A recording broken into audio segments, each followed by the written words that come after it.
Hoje nós vamos estudar a página 147. Estar e ser. Um conflito preponderante no comportamento das pessoas imaturas psicologicamente e o medo das críticas. Filho excedente da insegurança. Esse fator negativo na conduta humana é responsável por vários dissabores, entre os quais o insucesso nos empreendimentos, ou mesmo a falta de estímulo para tentá-los. Bloqueando-se pelo injustificável receio das opiniões alheias, o indivíduo recua ante possibilidades enriquecedoras de crescimento interior, de realização, deixando de ser feliz para estar sob tormentos crucificadores. Como efeito, a sua é uma conduta confusa. Fugindo de suas dúvidas, torna-se crítico mordaz dos outros, num processo de transferência de valores internos, procura sempre agradar na presença e fazer-se senso na ausência, insatisfeito, é rude com as pessoas que dele dependem e bajulador em relação aos que acreditam superiores. Oculta os sentimentos a fim de poupar-se a comentários desagradáveis, apresentando-se dúbio e melifluo. As opiniões têm por meta atender a todos, concordando com ambos os litigantes quando for o acaso. Parece um diplomata hábil, não fossem os temores íntimos. Seus sentimentos que poderiam expressar-se gratificando-se com eles nos confrontos naturais, no êxito ou no insucesso, permanecendo-lhe como adversários que devem ser escondidos, seja quais forem, a fim de não ser descoberta a sua personalidade. Gosta de opinar em assuntos que desconhece, como uma compensação ao conflito, estando sempre no que parece, evitando assumir o que é. Aí tá bom, Adriana, obrigado. Aí já dá para a gente ter uma noção do que a Joana está trazendo para nós nesse capítulo, né? Eu costumo dizer, eu sempre falo com os amigos pessoais, que cada parágrafo que a Joana escreve é um universo. Então, o espírito de Joana de Anjos, ele tem essa característica, porque cada parágrafo que a gente vai dissecando tem um universo de informações. E parece que os parágrafos, quando a Joana escreve, eles têm vida própria. Embora eles estejam numa linha de continuidade, mas eles têm uma vida própria. Então, a gente carece de ponderar, né, cada um deles. A começar pelo título, que nos é sugestivo, né? A Joana coloca esse subtítulo, na verdade, que está dentro de um capítulo maior, de um título maior que ela coloca para o nosso contexto de estudo, que é os sentimentos, né? Amigos ou adversários. Esse é o nosso capítulo geral. Dentro desse capítulo geral, nós temos esse subcapítulo, que é o ser e o estar, ou estar e ser. Isso significa o quê? Estar e ser são dois estados diferentes, né? Tudo aquilo que está, daqui a pouco não está mais. Então, o estar é do campo do transitório. O ser é do campo do permanente. Então, aquilo que está, daqui a pouco não está mais. Às vezes a gente fala, eu estou me sentindo hoje um pouco triste. Daqui a algumas horas eu posso estar me sentindo feliz. Hoje eu estou, vamos dizer assim, em um estado mais eufórico. Daqui a pouco eu posso estar no outro estado de mais tristeza. Então, esse estar, ele é transitório. Hoje nós estamos aperreados financeiramente, hoje as contas estão apertadas, daqui a pouco a gente melhora. Então, o estar, ele é transitório, ele é do campo do transitório. Mas o ser é do campo do permanente. E por que a Joana traz esse capítulo para nós, que é interessante? Para que nós possamos entender a diferença entre o que somos e o que estamos. Então, nós vivemos num mundo que é um mundo de transição. De transição que eu falo, eu não estou fazendo aqui referência à transição planetária. O mundo de transição que eu falo, no sentido de que tudo que aqui existe é transitório. Emmanuel tem uma frase que ele diz assim, é uma dessas coleções do Vinha de Luz. E aí o Emmanuel diz assim, tudo aquilo que os olhos humanos conseguem ver já morreu ou vai morrer. Então, o Emmanuel fala essa frase para nós no sentido de que tudo aquilo que é humano, tudo aquilo que é no campo da nossa visão humana, é transitório, é passageiro. Então, a gente vive num mundo efêmero, num mundo onde tudo é transitório. Em muitas ocasiões, nós acabamos assumindo o transitório como se fosse permanente. E aí isso gera vários conflitos na nossa personalidade. Quando a gente assume o transitório na condição de permanente e não reconhece aquilo que de fato é permanente. Não sei se vocês conseguem entender isso que eu estou dizendo, mas é tipo Exupéry, sabe? O essencial é invisível aos olhos, é tipo isso. Então, o ser, ele é invisível. Enquanto que tudo aquilo que é visível, ele é o estar. Porque tudo aquilo que a gente consegue ver é transitório, é passageiro. Só aquilo que nós não conseguimos ver é do campo do ser, é do campo do eterno. O espírito, por exemplo, nós não conseguimos ver o espírito, a essência. Nos estudos espíritas se diz que a gente vê é o perispírito, até os médiuns veem o quê? O perispírito, os médiuns videntes, que é um tipo de matéria. Mas a essência, o espírito, a essência, que é o espírito? Kardec pergunta, né, no Livro dos Espíritos.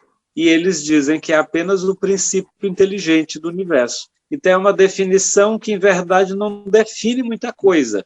Porque como que a gente vai definir o indefinível? É igual Deus.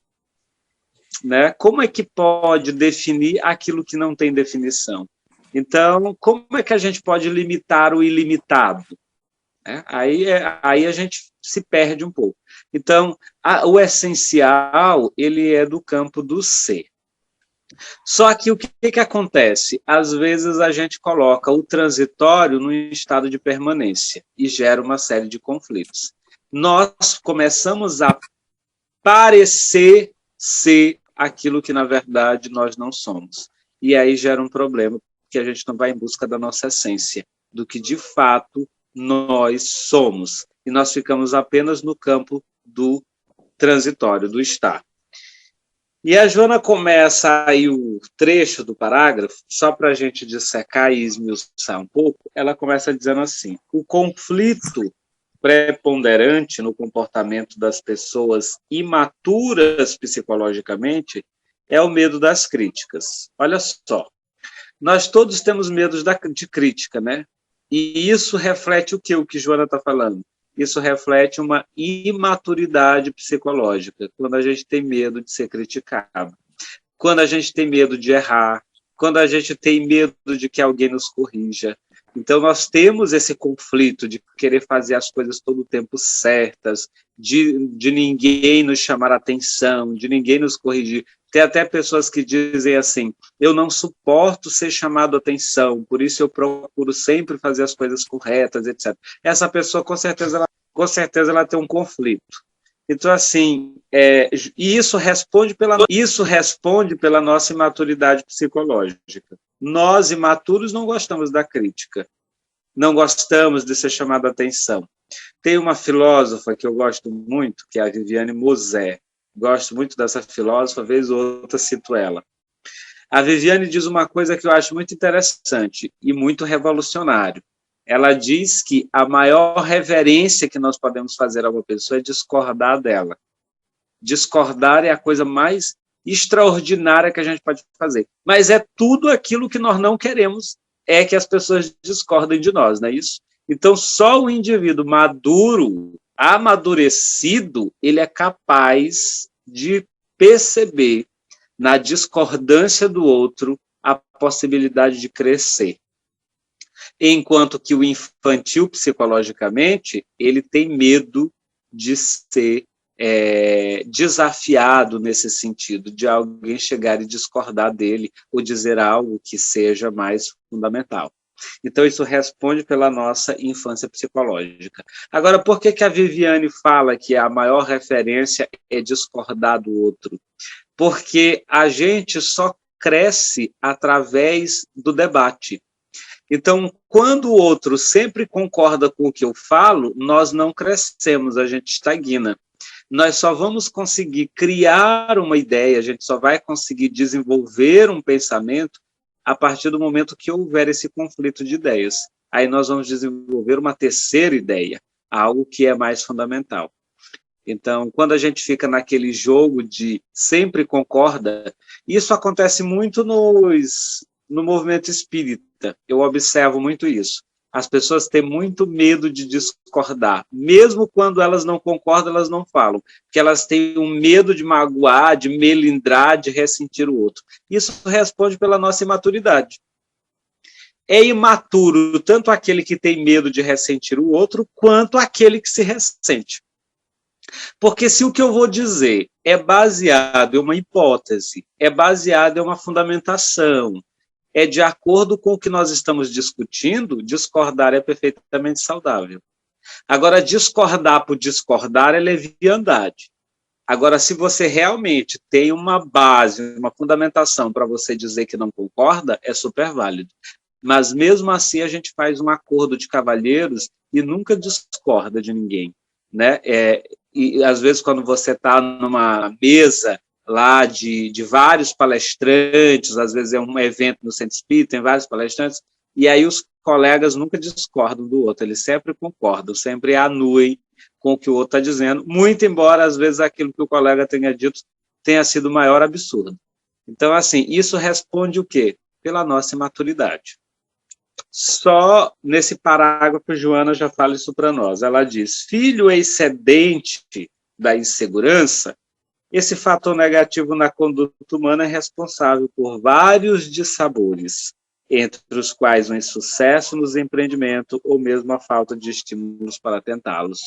Então, esse conflito de insegurança, de medo da crítica e etc., nos leva a vários desses dissabores, nos paralisam, nos fazem não querer tentar, nos fazem ter um medo excessivo do fracasso, porque quem tem medo da crítica tem medo do fracasso, e quem tem medo de fracassar não avança. Porque nós estamos numa escala de evolução, e no processo de evolução nós vamos fracassar em algum momento. Assim como a gente vai acertar em outros. Então a vida é feita disso, de sucesso e de fracasso. E se a gente tem medo de imolar-se no processo, a gente estagna, a gente não avança, porque a gente fica com medo de viver. E a vida exige de nós coragem, né? A vida exige de nós muita coragem. E tem até uma mensagem que eu fiz uma palestra recente sobre aquela mensagem da Joana, intitulada A Paciência. As duas mensagens que a Joana tem no Evangelho segundo o Espiritismo, que é a paciência e dá-se-vos-á aquele que tem. É outra mensagem que a Joana tem no Evangelho segundo o Espiritismo. E eu acho interessante que as duas mensagens ela finaliza dizendo assim, coragem, amigos, nos incentivando a batalha interna, a batalha pessoal. Então a gente precisa de ter coragem no mundo para a gente poder se experimentar. Carlitos. Oi. E quando a gente, por exemplo, não vai para o embate, a gente também, né, sei lá, parece que está cansado, com preguiça de ter, sei lá, essa conversa. Isso também é estar imaturo, no sentido de, sabe, assim, já está cansado. Tem algumas pessoas que às vezes a gente não quer discutir e sabe que às vezes aquilo não vai render algo positivo. Isso também é ser imaturo? Não, ao contrário, isso é maturidade. Ao contrário. Porque, vejamos, nós temos que colocar as as coisas nos seus devidos lugares, né? A gente também não pode generalizar. A imaturidade, ela se faz quando, por exemplo, Maurilene, nós estamos aqui numa discussão, eu estou aqui como coordenador, e vai que em algum momento eu diga um absurdo aqui para vocês, uma bobagem, ou mesmo que não seja um absurdo, mas algo que destoa daquilo que talvez seja o coerente. E vocês, com medo de me ressentir, não me alertam, não me falam, ou não me interceptam nesse processo. Né? Não no sentido de querer constranger, mas no sentido de querer realmente edificar e elucidar uma questão. Então, quando a gente se recusa a isso, quando a gente se retrai nesse sentido, porque a gente está com medo de ofender, de melindrar e etc., e a gente se esconde daquilo que é o correto de se fazer, ou eu, por exemplo, diante de alguém que me confronta, me sinto diminuído, me sinto acanhado, me sinto envergonhado, então isso responde pela imaturidade. Agora, no sentido em que você está falando, por exemplo, pessoas que vão dizer coisas que você já está cansada de ouvir, ou então situações que você não vai ter condições de melhorar, por mais que você fale, você sabe que você vai apenas se desgastar, se exaurir, porque a outra pessoa não vai ter a mesma correspondência, não vai levar em consideração. Então, isso é maturidade, isso é discernimento, isso é bom senso. Então, não é uma imaturidade de maneira nenhuma, dependendo da situação e da avaliação que a gente esteja colocando. Em certas situações, de fato, a gente acaba não fazendo, acaba não indo, acaba nem se envolvendo, porque a gente sabe que aquilo vai ser uma perda de energia, né? Vai ser um gasto que não vai ter nenhum proveito. Por exemplo, eu mesmo já deixei de ir em alguns convites que me fazem, até mesmo do próprio Centro Espírita, tipo palestras, às vezes grupo de estudo, eu digo, eu nem vou porque eu já sei do que se vai falar, do que se vai conversar. Então vai ser sempre aquela coisinha e as pessoas nunca vão aceitar uma opinião contrária, por mais que você a ofereça. Então isso vai ser apenas um gasto de energia. E Jesus já dizia algo nesse sentido, não dê as suas pérolas aos porcos. Eu acho essa frase do Cristo bem contundente, mas também muito forte. Não dê suas pérolas aos porcos. Ao mesmo tempo que ele dizia, ide pregai, ele também dizia, não ofereça suas pérolas aos porcos. Ou então, se em alguma casa ninguém te receber, bata as sandálias, tire o pó das sandálias e continue prosseguindo. Então, ou seja, é a gente evitar esse desgaste. Então, quando você fala no sentido de você se preservar para evitar um desgaste que não vai ter nenhum proveito, isso responde por uma maturidade. Ô, Carlitos, e uma coisa também, né? Como eu estou te ouvindo, e como é importante, né? Por exemplo, num grupo, né? Onde você citou que uma pessoa está insatisfeita e não fala daquilo. E aquilo vai crescendo, vai tomando proporções muito grandes, né? E quando a pessoa toma a coragem para falar, ela não fala, ela explode, né? Aí ela solta tudo aquilo que está dentro dela e acaba fechando portas, acaba desistindo. Aí eu penso, né? Como seria interessante se essa conversa tivesse vindo no primeiro momento onde a pessoa se sentiu incomodada, onde nós nos sentimos incomodados, porque assim dá a oportunidade das duas partes conversarem, né? Porque quando vai acumulando, a pessoa realmente ela não consegue administrar toda aquela insatisfação. É verdade. Você tocou num ponto, Aldeni, que eu acho muito crucial no processo de terapia. Na própria terapia cotidiana, porque a terapia, gente, ela não é para a gente fazer só no consultório. Quando nós realmente entendermos a proposta espírita, nós vamos fazer terapia cotidianamente conosco mesmo, através da nossa vivência. Nós vamos estar numa eterna terapia. Não é à toa que a Joana fala que Jesus é o psicoterapeuta por excelência.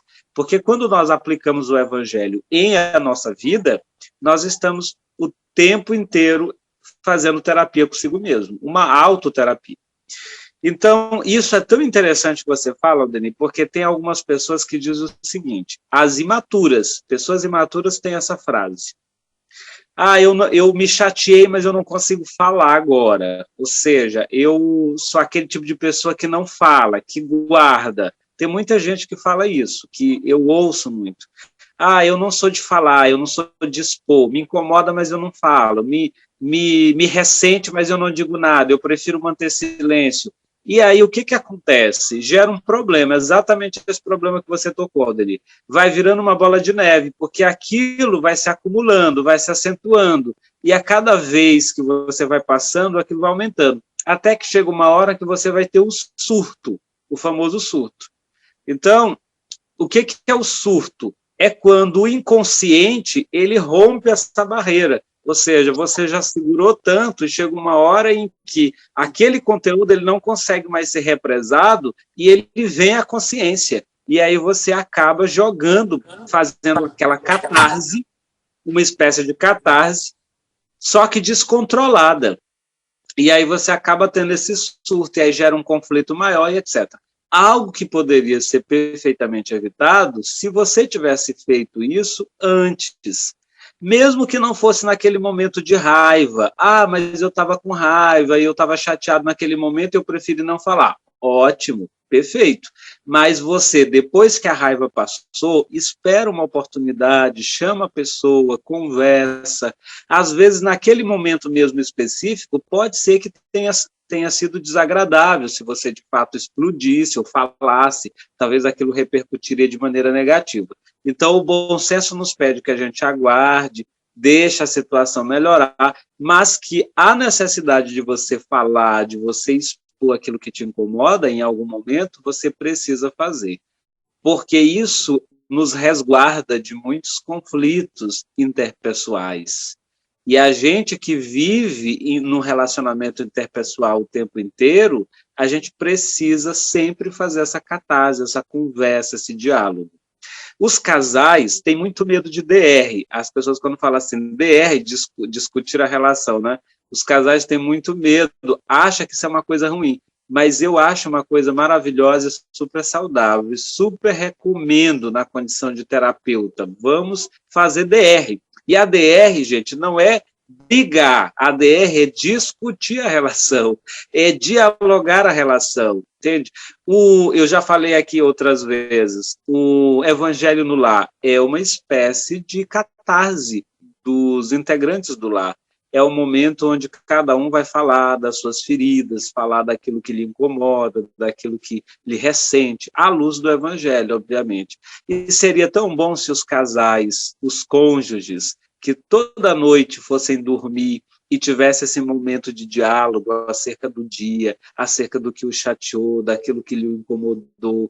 Então, eu tenho certeza que isso seria muito mais saudável para os relacionamentos. Eu estou dando aqui o exemplo dos cônjuges, mas isso serve para qualquer relação. Os amigos também precisam sentar e discutir a sua relação de amizade, discutir aquilo que acha interessante um no outro, aquilo que não acha, situações que lhe incomodam, coisas rotineiras que o outro faz que te incomoda, que não te agrada. Então, é necessário você expor. E quando você expõe, você se sente mais leve, você se sente mais livre, e você se sente, por incrível que pareça, até mais solidificado na relação com o outro, porque agora essa relação está em bases de sinceridade. Então, esse processo aí do diálogo e da coragem para você expor o que você sente é o grande passo psicoterápico nas relações interpessoais. Elisa está pedindo a palavra. Nossa, o Carlito, eu me identifiquei tanto com isso, porque com essa imaturidade, né? Eu me vi bem imatura. Não no sentido de receber a crítica, né? Porque eu gosto de conversa, eu gosto que as pessoas falem, eu gosto que a pessoa... Saber o que passa dentro da pessoa, como ela está pensando sobre o que for que aconteça, né? Não nesse sentido, mas na minha expressão, na minha capacidade de expressar realmente o que eu penso, o que eu estou sentindo. Principalmente, eu sempre tive muita dificuldade, até em estudos assim, porque a maioria dos estudos que a gente a gente às vezes participa, você lançar perguntas ou você contrapor o que a pessoa está falando, parece assim que eles falam, não vamos criar polêmica, não vamos não sei o que lá, vem com essa, assim, parece assim, te barra, assim. Daí você vai sentindo uma peça polêmica, ó, aquela que faz as polêmicas, aquela que não sei o que lá, parece assim, e na realidade não, são às vezes, conceitos que você quer entender melhor, ou às vezes você tem um ponto de vista diferente e você quer colocar, né? Olha, pode ser que seja assim, ou em tal lugar eu vejo assim, e você sempre tem essa resistência. Daí eu me vejo nessa imaturidade que você colocou, que eu me coloco para trás e falo, bom, não é, aqui não é para mim falar, aqui não é para... E me retraio, né? Mas a minha pergunta seria o seguinte, a que ponto... porque eu acho que é muito sutil tudo isso. A que ponto você realmente está sendo, na realidade, imatura mesmo, de não querer se expor, né? E os seus pensamentos e entrar, às vezes, no debate ou alguma coisa assim, ou você não, eu não quero entrar nessa de que estão falando que estou criando polêmica e não sei o que lá, então, né, não quero ficar nesse posto de a pessoa polêmica, né, criadora de polêmica. Daí aí, eu acho que nesse sentido, os estudos eles perdem um pouco o conteúdo, eles perdem o seu propósito, entendeu? Porque às vezes, mesmo aquilo que a pessoa lança, ela não tem ali toda a verdade, mas tem um ponto de vista que você pode avaliar também, entendeu? E você perde. E essa retração, eu já deixei muitos grupos de estudo por causa disso, porque eu me sentia naquela, né, no mesmismo, igual você falou, naquela, eu sei que vão falar, eu sei que eu não sei que lá, e o que você fala mais, eles vão rechaçar, né? Digamos, é certo você abandonar o estudo? Ótimo. Primeiro, Elisa, que eu queria dizer que eu adorei toda a tua fala, achei maravilhosa tudo, né, que você disse. Queria poder pontuar cada coisa que você falou, porque foi muito interessante. Eu gosto dessa expressividade, eu me identifico muito com esse espírito investigativo, questionador, que as pessoas rotulam de polêmico, né? Eu mesmo já me rotularam várias vezes de polêmico. E eu acho que assim, esse espírito crítico, ele é necessário. As pessoas falam, é polêmico, etc., mas esses são os imaturos, na verdade.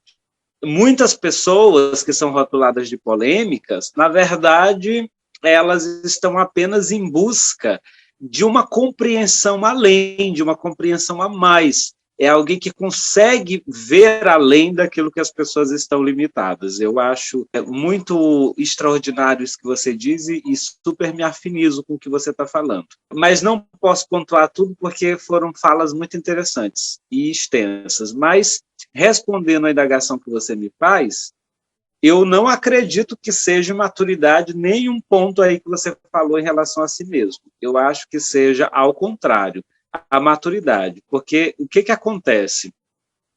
Cada aluno na sua classe, isso a gente já sabe de doutrina há muito tempo. Então, dentro do próprio movimento espírita, existe as separações por discernimento.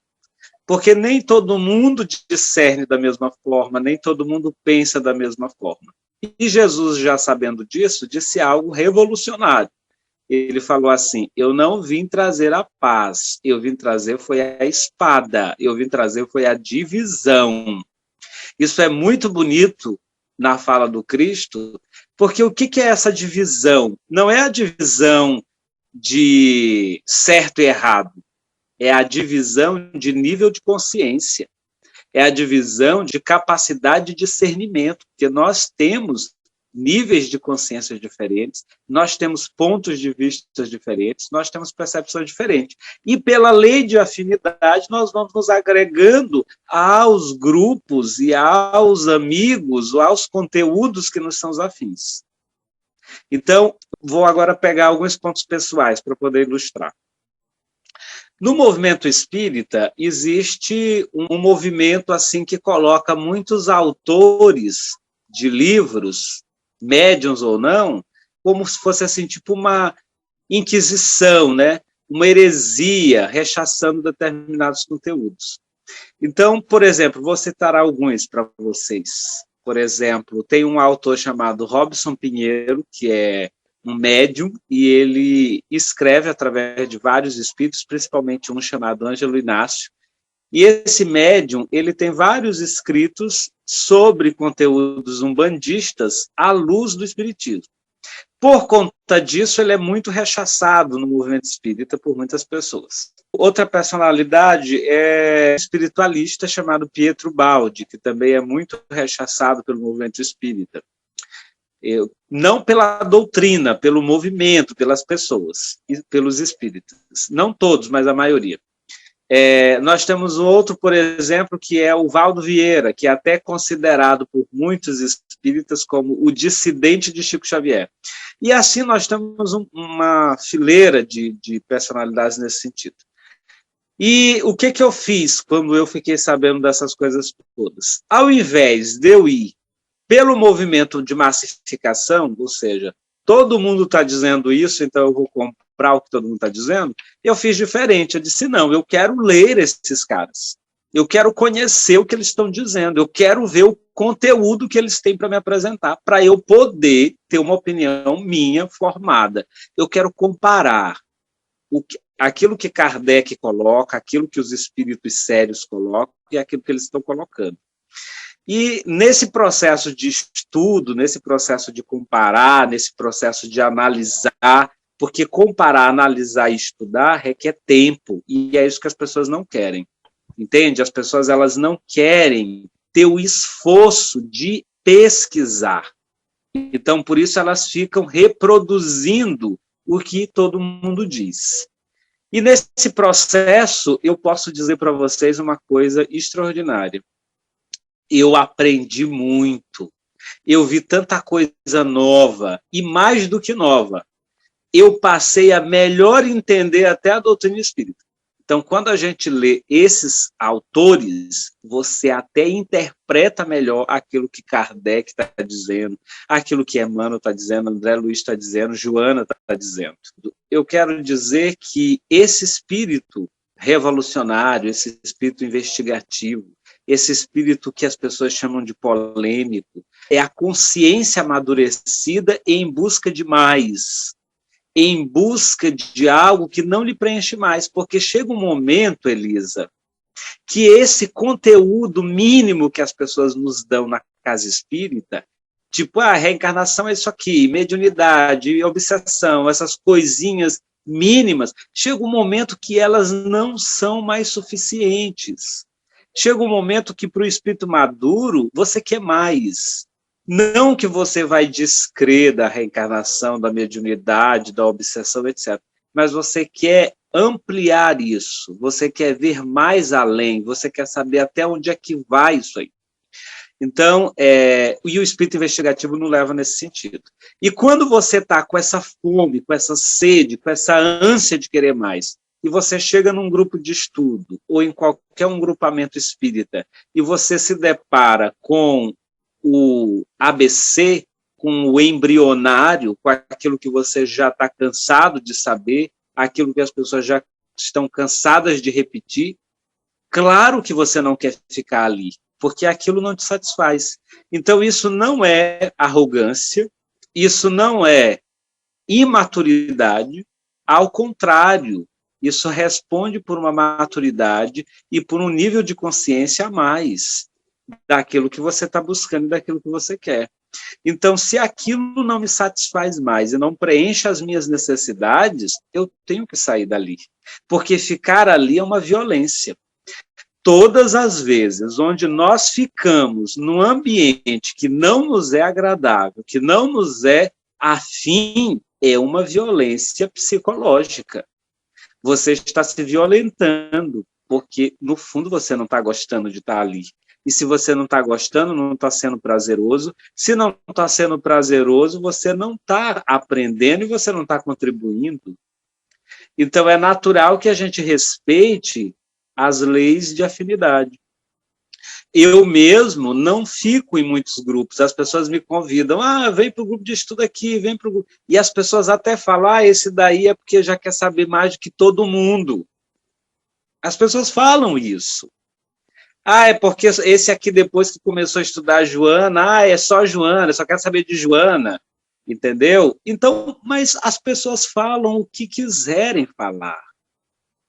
Cada um sabe de si. Então, eu não vou ficar num grupo onde as pessoas vão falar coisas que aquilo já não, para mim, já não é mais suficiente.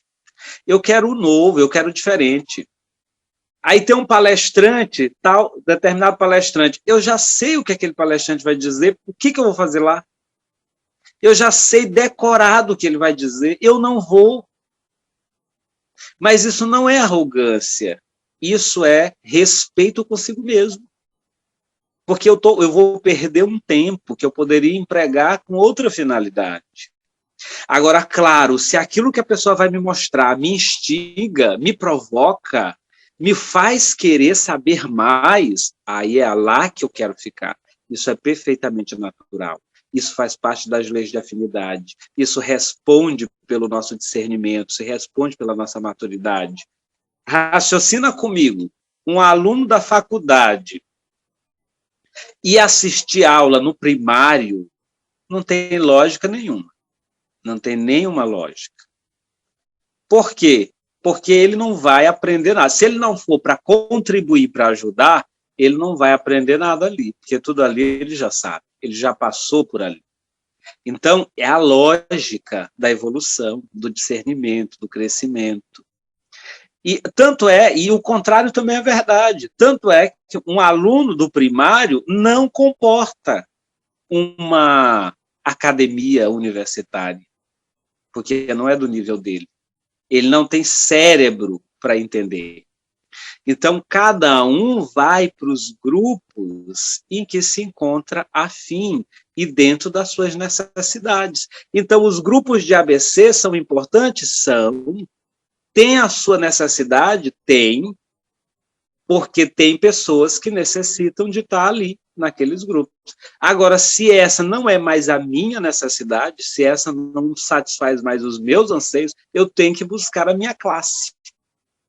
E isso é perfeitamente natural e responde por maturidade. Então, não tem nada de maturidade. E maturidade é você ficar num grupamento onde você não se sente bem, não se sente à vontade, simplesmente para você não querer magoar, não melindrar, não ressentir o outro e não querer que as pessoas te critiquem e falem de você. Então, isso sim seria infantilidade. Agora, a maturidade é você ser autônomo e decidir por aquilo que te faz bem.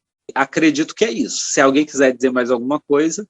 Carlito, independente do questionamento de um grupo, por exemplo, da pessoa dita como polêmica.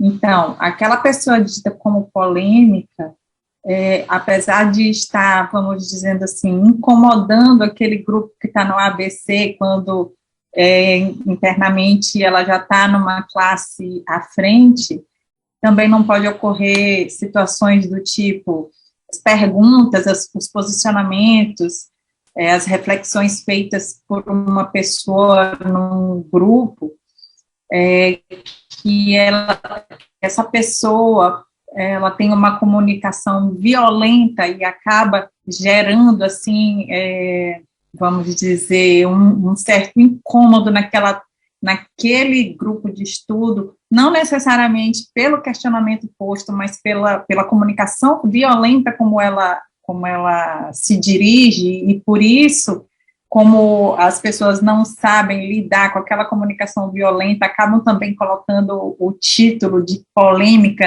nesta pessoa. Perfeito, perfeito. As ponderações estão sendo maravilhosas. Essa pessoa que você está falando, Márcia, é o infantil. Esse aí é infantil, porque assim, a maturidade, gente, é uma coisa muito, muito interessante, porque assim, é o nosso discernimento que vai fazer a avaliação. Então, tem pessoas que podem estar num grupamento e são pessoas que questionam e que falam e que instigam, mas claramente você percebe que essa pessoa, ela está querendo fazer isso para se aparecer. No fundo, ela não sabe, ela não entende, ela só quer se exibir. Então, esse também é infantil. Ou seja, ele não está fazendo porque ele quer aprender, ele não está fazendo por uma sinceridade de querer contribuir, ele está fazendo porque ele quer se exibir. Então, isso também é infantilidade, e a Joana fala disso nos parágrafos posteriores, que a gente vai tentar dissecar. Né? Essa pessoa que ela quer ser o centro das atenções. E toda pessoa que quer ser o centro das atenções, ela se torna chata, ela se torna insuportável, né? Porque ninguém é o centro de nada, a gente tem que se colocar no nosso lugar. Então, assim, eu acredito que nesse sentido que você está falando, é o chato, porque também tem esse, a gente não pode descartar. Também tem o chato, também tem o metido, também tem o exibido. A gente não pode descartar esses adjetivos, porque nós sabemos que tem. Aquele que toda hora levanta a mão porque quer falar, porque ele tem uma interrogação e às vezes se coloca e não diz nada, não contribui com nada. A interrogação é uma coisa totalmente aleatória, só para dizer que ele está perguntando, só para dizer que ele está falando. Não tem isso na sala de aula? Não tem aquele aluno que a gente diz assim, é o sabichão, é aquele que toda hora quer falar e levanta a mão? É o chato. Entendeu? E o chato também é infantil, porque ele tem um complexo de inferioridade, ele quer se exibir, ele quer aparecer, ele quer mostrar que ele sabe o que não sabe. E aí, como é que a gente avalia todas essas situações? Através do discernimento. É o nosso discernimento que leva nós a identificarmos se aquilo é maturidade, se aquilo é um nível de consciência diferente, ou se aquele cara só está querendo ser chato e se exibir para todo mundo, porque tem muito isso nos grupos de estudo. Tem aquela pessoa que chega e só ela que sabe, só ela que já estudou, só ela que já leu, só ela que já entendeu, ela desconsidera tudo que os outros falam, nada que os outros falam é importante, esse é o arrogante. Entende? Então, é sutil isso daí é perceptível, a gente consegue perceber através do nosso próprio discernimento. Agora, há situações e situações. A pessoa amadurecida, ela pergunta, ela questiona, mas ela não se impõe. Ela nunca se impõe. Ela faz as suas perguntas, ela faz sua colocação com a vontade sincera de querer saber. E se ela não se encaixa, ela sai. Ela sai silenciosamente. Ela sai sutilmente. E aí depois as pessoas perguntam, cadê fulano, que nunca mais apareceu? Ah, fulano está no outro grupo, está lá no Joana de Ângeles, está lá no Joana na madrugada, no Altas Horas, olha só. Então é assim, a gente sai sutilmente, o amadurecido não cria problema com ninguém. Ele não se sente bem, ele não se sente confortável, ele sai silenciosamente. Agora, o prepotente não, ele faz caso, todo dia ele briga, todo dia ele leva uma discussão, todo dia ele afronta. Esse é o infantil, esse não tem nada de maduro. Eu não sei se eu te respondi, mas há casos e casos, e a gente precisa ponderar bastante. E aí, no parágrafo seguinte, a Joana diz a seguinte questão para nós, ó, bloqueando-se pelo injustificável receio das opiniões alheias, o indivíduo recua ante a possibilidade enriquecedora de crescimento interior, de realização, deixando de ser feliz para estar sob tormentos crucificadores. Então, às vezes a gente assume essa postura, como a Elisa colocou, né? De se bloquear, de se inibir de dizer determinadas coisas, de dar determinados posicionamentos. Às vezes você até lembra de uma obra que você leu e você gostaria de trazer aquele conteúdo para corroborar, mas você se inibe, prefere não falar porque você tem um certo receio do que as pessoas vão pensar, do que as pessoas vão dizer e etc. Então ela diz, como efeito, a sua é uma conduta confusa, fugindo de suas dúvidas, torna-se crítico mordaz dos outros, num processo de transferência de valores internos, procura sempre agradar na presença e faz-se censor na ausência. insatisfeito, é rude com as pessoas que dele dependem e bajulador em relação aos que acredita superior, oculta os sentimentos, a fim de poupar-se a comentários desagradáveis, apresentando-se dúbio e melífluo. Então, essa conduta dúbia, sabe? Eu não estou gostando, não estou achando legal, mas não sai. Então, tem gente que é assim, tem gente que está num grupo, eu não sei se vocês já perceberam isso. Vocês devem perceber isso, que todos os grupos são assim. Tem gente que está no núcleo e todo dia a pessoa fala mal daquele grupo. Todo dia ela sai de lá falando mal, uma coisa que ela não gostou, algo que ela não achou legal, mas ela nunca sai de lá. Ela está lá o tempo inteiro. Então, como assim? Olha, todo dia você não gosta, todo dia você tem uma coisa que te incomodou. Mas por que você não sai desse grupo? Entende? É esse tipo de pessoas dúbias, né? Esse tipo de pessoas contraditórias, que não se posicionam, né? Que procuram agradar na frente, mas por trás fazem comentários negativos, etc. Então, no fundo, essa pessoa, na verdade, ela tem conflitos com ela mesma, projeta nos outros, projeta nos grupos, né? Então, essas pessoas que, por exemplo, na sua frente são amáveis, são agradáveis, e aí, quando você dá as costas, ela se torna diferente, faz comentários negativos. Então, o problema é da pessoa. Ela que tem uma conduta meio cindida, e que ela precisa resolver seus próprios conflitos consigo mesma.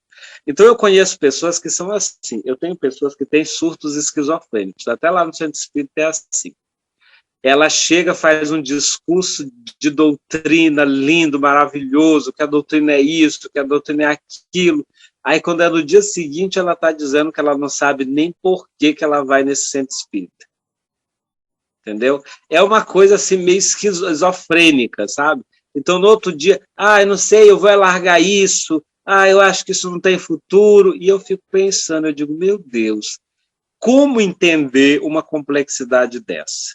Numa hora, ela ama a doutrina, noutra hora, ela diz que ela não sabe o que ela está fazendo ali, entendeu? Tudo incomoda, e aí ela não vai nem para um nem para outro, ela não se decide, e Jesus já falava disso.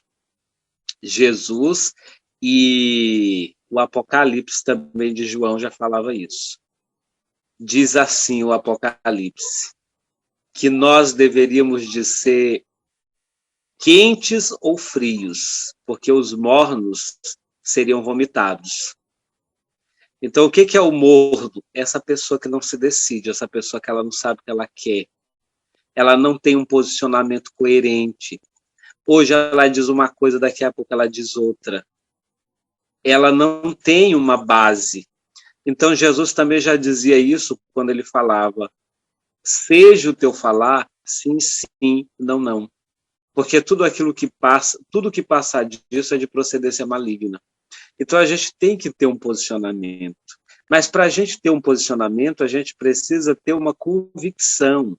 E, para nós termos uma convicção, nós precisamos ter discernimento daquilo em que nós acreditamos. Porque se você não tem discernimento sobre aquilo que você acredita, você muda com muita facilidade. Você é muito maleável. A Joana nos fala que há uma diferença entre o ser, a crença e o saber. A diferença, né? A crença, ela é transitória. O saber é para sempre.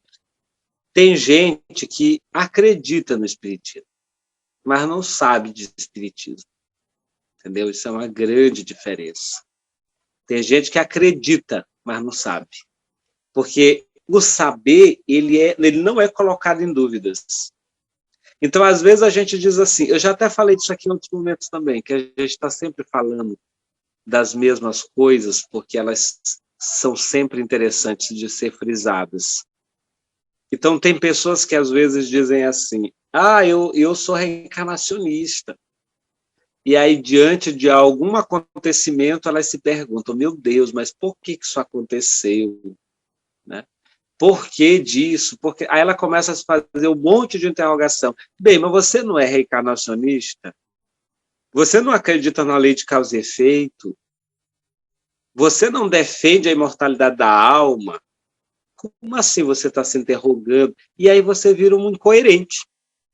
Porque existe uma incoerência entre aquilo que nós dizemos que acreditamos e aquilo que nós externalizamos. Há uma incoerência. Nós não somos aquilo que nós defendemos. Nós ainda não somos. Porque diante de uma dor, de um sofrimento, a gente ainda não entende a pedagogia do sofrimento, a gente ainda não aceita, a gente ainda se revolta. Então, no fundo, a gente não sabe, a gente acredita. E acreditar é transitório, é do campo do estar. Agora, o saber é do campo do ser.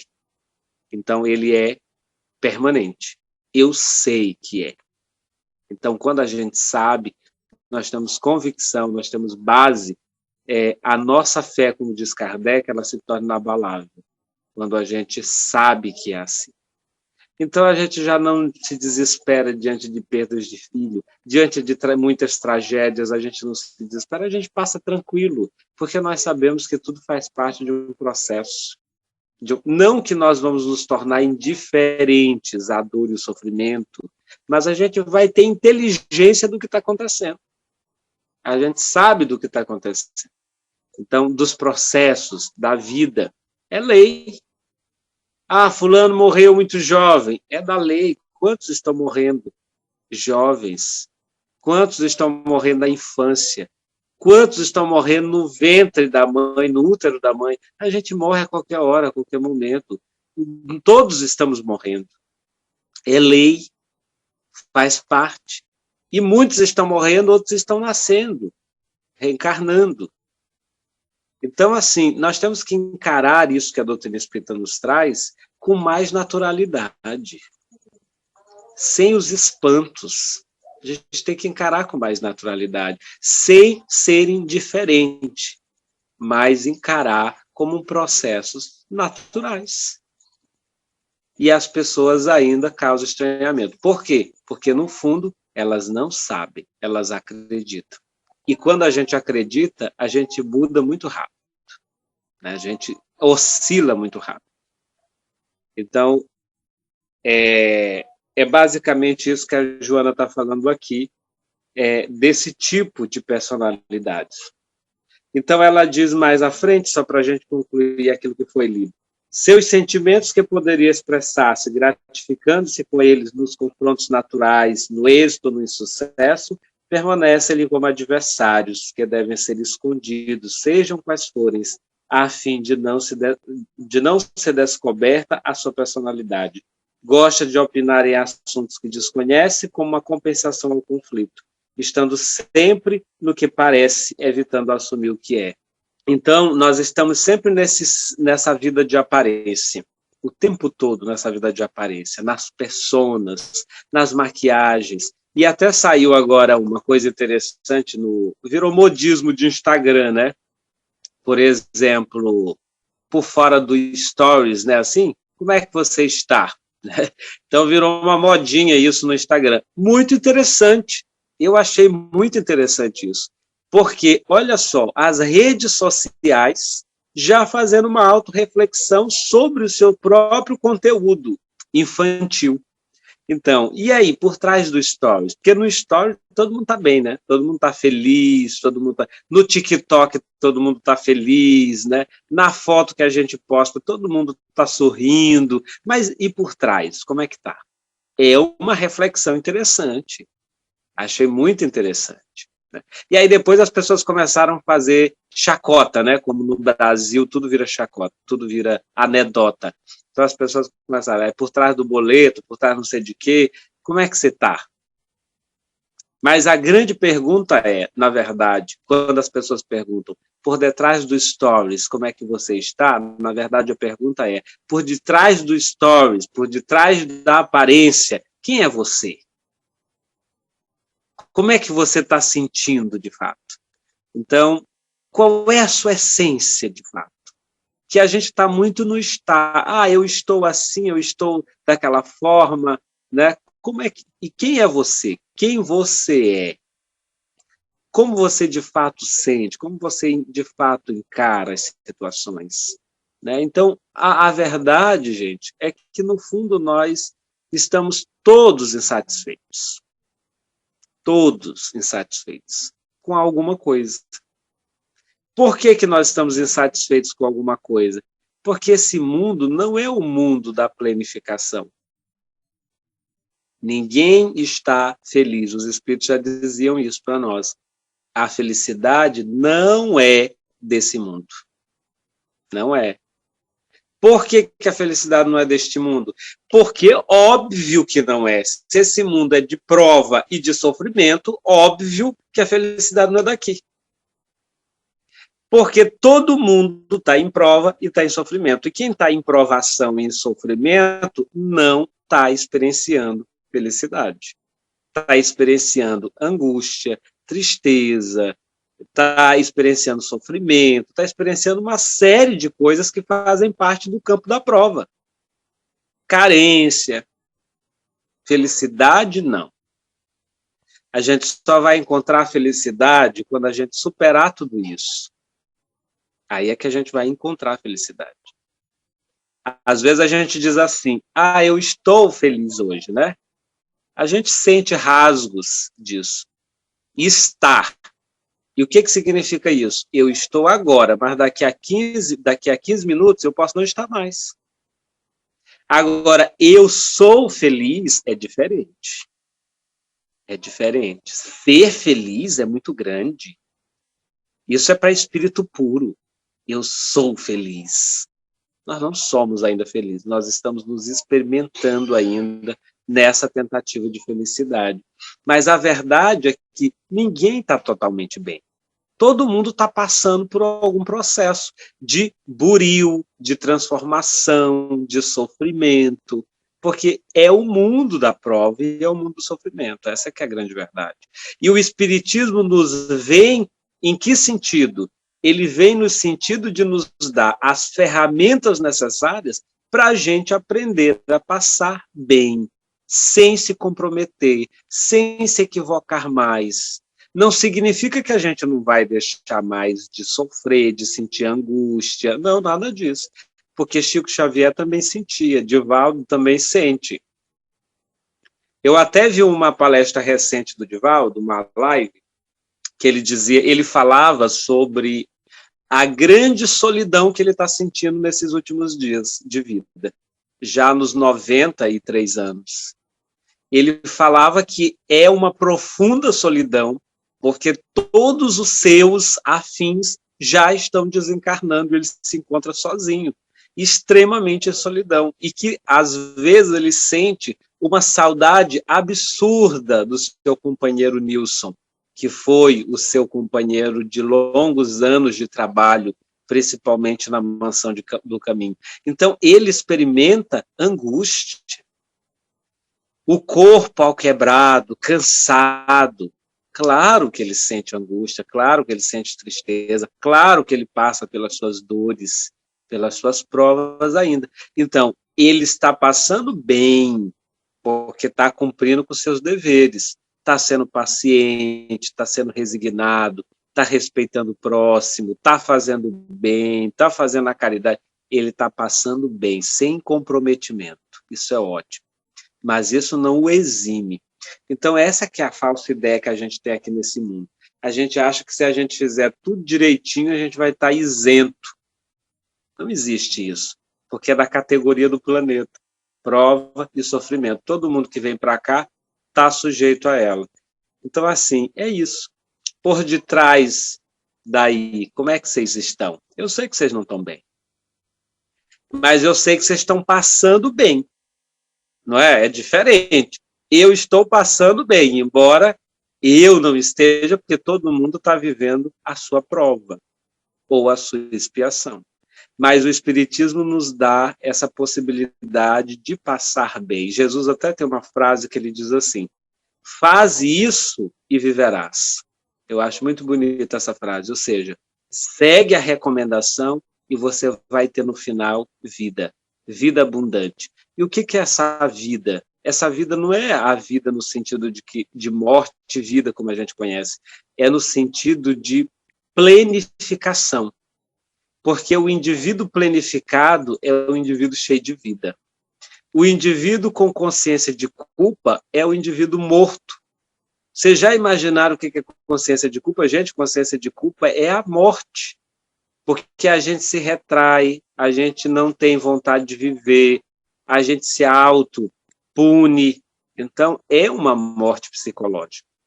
O indivíduo que cumpre os seus deveres, ele tem uma vida planificada, ele está vivo, vivo em abundância, que ele esparze essa vitalidade para tudo, para todos. Então, a gente tem que viver bem de modo que nós tenhamos, no final, essa vida abundante. Fazes isso e viverás. Mas, Carlito, eu acho que a gente já está ensaiando com algumas coisas de felicidade, vamos dizer assim. Por exemplo, na hora que uma mulher experimenta em ser mãe, né, a gente tem aquele sensação de felicidade, né, que é muito particular, né, por exemplo, eu sou avó, a sensação de ser avó é uma sensação única, né, eu acho que, apesar de tudo que está acontecendo, e a gente ainda está num mundo bem, ainda de provas e expiações e da maldade, a gente já está começando a ter uns lances, né, assim, uns relances, eu acho, de felicidade, vamos dizer assim, né? Que você ainda consegue ter esse esplendor, né? Que eu acho que é assim, um momento de um alcance sublime assim, nesse momento, de uma coisa que você almeja há muito tempo e você consegue, um trabalho, um concurso que você passa, né, uma doença que você vence, né, eu acho que são relances, né, são momentos que você consegue essa paz, né, que você enxerga essa paz. Você não acha? Perfeito, acho, concordo plenamente. Até disse que a gente está se experimentando nesse processo, né, através desses momentos. Agora, a gente não tem uma felicidade contínua, né? Aquela felicidade de você dizer que você é feliz, né? Nós temos esses momentos, esses ensaios, esses rebuços de felicidade. Então, tem uma frase do Dostoiévski, que é um escritor russo, ele diz assim, o objetivo ao ser atingido, ele não é mais vida, ele é o princípio da morte. O que significa isso? Quando a gente atinge um objetivo, a gente se enche de felicidade, não é isso? Mas daqui a pouco, o objetivo que você atingiu vai te trazer desafios. E aí, daqui a pouco, lá se vai a minha felicidade. Exemplo, vou te dar um exemplo bem clássico. Você fala o exemplo aí de ser avó.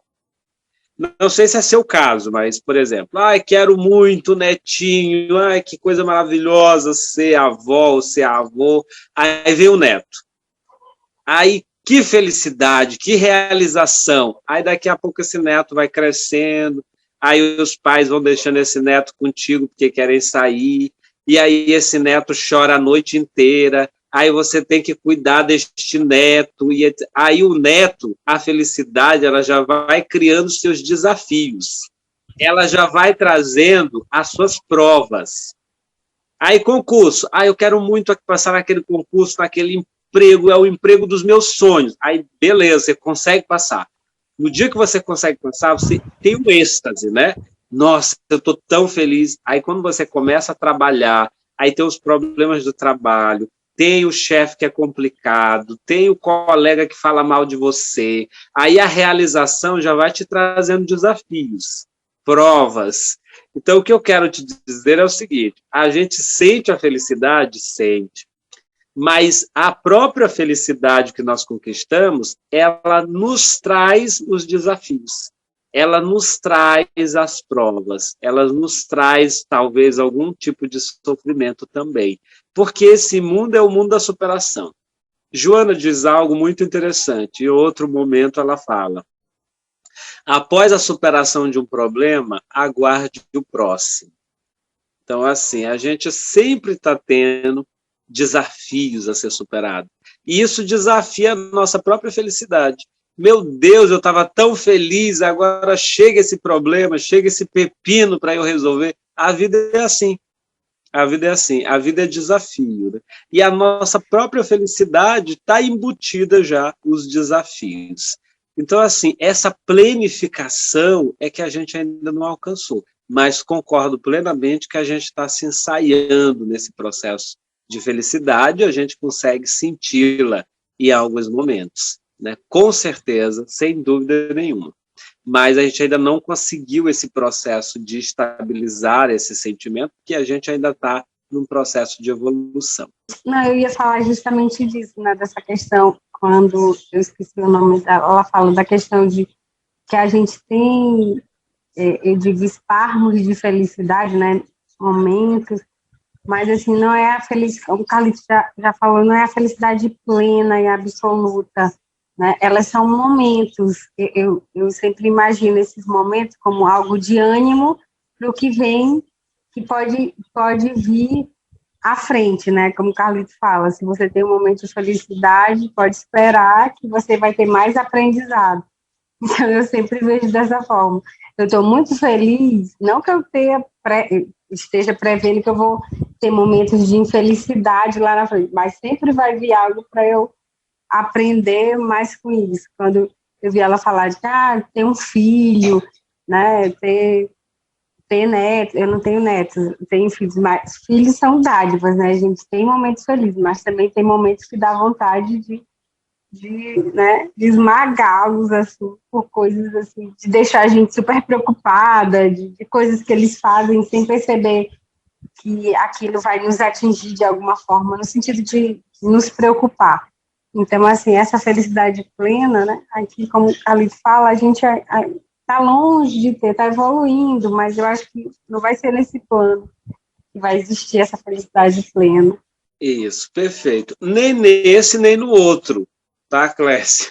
Nem nesse, nem no outro plano, né? Tá certo. No outro plano, a gente vai ter os problemas de lá, porque lá também tem problema para ser resolvido, né? Sem contar que a gente ainda vai estar ligado com os problemas daqui, né? Olha só, então, a gente vai ser em outra dimensão, né? Em outro estado de consciência, mas a gente ainda está longe disso. Mas, em relação a essa questão, a vida, ela é bonita por conta disso, né? A Clarice Lispector, em algum momento, ela diz assim, afinal de contas, ser feliz para encontrar o quê? Essa pergunta é muito interessante da Clarice, né? Para que você quer ser feliz? O que vem após a felicidade? Não vem nada, né? Então, se a gente não tiver os desafios, se a gente não tiver os testes, a gente não tem do que viver, do que se impulsionar para continuar vivendo. Carlito, naquela obra de A Moça Tecelã, se eu não me engano é de Lígia Fagundes, eu não me lembro agora a autora, sempre a moça, ela está sempre atrás da felicidade, e aí ela acha que a felicidade é casar. Ela tem uma vida sossegada, numa casa, um sol maravilhoso, fazendo tudo que ela achava que era, mas só que um certo dia ela achava que a felicidade era um casamento. Se ela não casasse, ela não ia ser feliz plenamente. E aí, com o tempo, ela passa a ser escrava do homem. Tudo que o homem quer, ele descobre que ela pode dar riquezas. E aí ela começa a fazer para ele umas escadarias, cavalos, um castelo, tudo enquanto. E aí ele aprisiona ela na parte maior do castelo. E aí ela vê que a felicidade não era o casar, e ela começa a desconstruir esse homem, ela construi esse homem pela cabeça, e ela começa a desconstruir ele pelo pé, quando ele dorme, né? E quando ele acorda, ele percebe, já está só o pescoço, e ela já está desconstruindo o corpo todo, já vai desconstruir a mente, e aí ela percebe que a felicidade não está em algo, não está em uma única coisa, mas assim, nessa construção de momentos, né, da história da vida. Então, assim, eu me lembrei dessa história agora, falando esse trecho. Perfeito, muito bem. Sabe onde é que a felicidade está agora, nesse exato momento? Então, assim, o problema da felicidade é que a gente está sempre projetando ela para algum lugar, para algum tempo, ou para alguma circunstância. Mas a felicidade, o nosso melhor momento é o hoje, é o agora. Então, quando a gente se apercebe que o meu melhor momento é o hoje, aí nós somos felizes. A gente deixa de sofrer e a gente passa a ser feliz. O melhor momento que a gente está tendo é o hoje, é o agora, é o dia de hoje. É isso que a gente está trocando agora. Isso é felicidade. Entende? Então, assim, às vezes a gente diz assim, ai, mas e se eu casasse? Ah, ou então se isso e aquilo. A vida é tão dicotômica, é interessante que quem está casado quer ficar solteiro, quem está solteiro quer casar, aí a pessoa casa, quer descasar de novo, aí a pessoa, ai, quer ter filho, aí tem filho, já tem problema com o filho, aí adota, menina, é complicado. Ou seja, gente, a felicidade ela é um estado, né? É você que faz a sua felicidade com aquilo que você tem, com a forma que você vê, com a forma com que você encara a vida. Então, isso é que vai nos trazer felicidade. As coisas sempre vão ser o que são. A gente sempre vai ter dois olhares, o olhar positivo e o olhar negativo. Então, a felicidade é uma mudança de perspectiva, na verdade. Isso é ser feliz, é quando você muda o foco. Então, nunca se ache infeliz. Sempre se ache feliz com aquilo que você tem, que você está vivendo no seu melhor momento. Se você está sozinha, solteira, esse é o seu melhor momento, porque isso está te trazendo benefícios, aprendizados. Se você está casado, esse é o seu melhor momento, porque você está numa vida a dois, você está vivendo uma experiência diferente. Se você é mãe, esse é o seu melhor momento. Se você não é, também. Ou seja, é você respeitar aquilo que Deus está te proporcionando. Eu acho que a felicidade tem muito a ver com obediência a Deus, às leis, né? Então, todas as vezes que você entende que aquilo que Deus está te proporcionando é o melhor, a gente é feliz a qualquer momento, em todas as situações, em qualquer circunstância, mesmo no momento das provas, porque a gente está se superando, porque a gente está aprendendo, porque a gente está vivendo experiências novas, e isso já é motivo demais para ser feliz. Eu me lembro do Chico, quando perguntavam para ele, Chico era todo doente, né, já numa idade um pouquinho mais avançada, entre 70 e 80 anos, e perguntavam para ele, Chico, como é que vai sua saúde? E aí ele dizia, eu estou podendo trabalhar ainda, graças a Deus eu ainda posso trabalhar. Isso já é quase felicidade, ele dizia isso. Então, olha só, né? A gente está podendo trabalhar, então isso já é quase felicidade, a gente já está quase feliz. Mais um pouquinho e nós chegaremos lá. Então, é a forma como a gente vê, é a perspectiva como a gente encara as situações, né? Então, nós temos tantas concessões, a gente tem um corpo saudável, a gente está podendo se comunicar, a gente está podendo estudar a doutrina, a gente está podendo ainda ter uma casa boa, né? A gente tem amigos, nós temos tantas coisas maravilhosas na nossa vida, então eu acho que isso deve ser motivo para a gente ser feliz, né? Para a gente dizer que é feliz mesmo atravessando dificuldades, mesmo atravessando provas, mesmo atravessando expiações. Mas só o fato da gente já ter todas essas concessões já é quase felicidade. Então, meus irmãos, eu acho que a gente vai encerrando por aqui, né? Hoje a gente conversou bastante, matamos a saudade, né? Eu acho que a gente até fugiu um pouquinho da temática da Joana, mas foi gostoso, porque a gente também tem que ser livre, né? Esse negócio de, não pode fugir da temática, não sei o quê, isso parece caderno de prova. Não, gente, a gente é livre para fazer o que quiser, para discutir sobre o que quiser, falar dos nossos anseios, das nossas necessidades, daquilo que a gente tem vontade de falar.